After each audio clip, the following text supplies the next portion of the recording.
સુરતના રાંદેર વિસ્તારના રામનગરમાં રહેતા 25 વર્ષીય આદિત્યનું મિત્રો સાથે બહાર ફરવા ગયા દરમિયાન અકસ્માતમાં મોત નીપજ્યું છે। રક્ષાબંધન પર્વ પહેલા જ ભાઈનું અકસ્માતમાં મૃત્યુ થવાથી પરિવારમાં ઘેરો શોક છવાઈ ગયો છે। દાંડી ફાટક પાસે બાઇક પર 3 યુવકો સવાર થઈને જઈ રહ્યા હતા ત્યારે ફાઉન્ટેન સ્કૂલની બસ સાથે ગાડી ટકરાતા આ ગંભીર અકસ્માત સર્જાયો હતો। આ દુર્ઘટનામાં એક યુવકનું મોત થયું છે, એક યુવક ઇજાગ્રસ્ત થયો છે, જ્યારે ત્રીજો યુવક હેમખેમ પોલીસ સ્ટેશન પહોંચ્યો છે। મૃતકના પરિવાર દ્વારા બસ ચાલક સામે ગંભીર આક્ષેપો કરવામાં આવી રહ્યા છે। એકમાત્ર ભાઈના આકસ્મિક નિધનથી માતા પિતા અને મોટી બહેન ભારે આઘાતમાં સરી પડ્યા છે।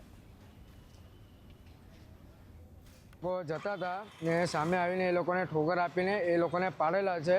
એમાંથી એક જણનો પગ ભાંગી ગયેલો છે ને જે ગાડી ચલાવતો હતો એ ભાઈ તો ભાગી ગયેલો છે અને મારા જે જીજાજી વચ્ચે બેસેલા હતા એમની ડેથ થઈ ગયેલી છે। ગાડી ઉપર કેટલા જણા હતા? 3 જણ હતા ગાડી પર। એમાં મોત કેટલાની થઈ? એક જણ એ મારા જીજાજીની મોત થયેલી છે અને 2 જણા હમણાં? એક જણ છે પોલીસ સ્ટેશનમાં છે અને બીજો છે તે અહીંયા મહાવીર હોસ્પિટલમાં ત્યાં દાખલ છે।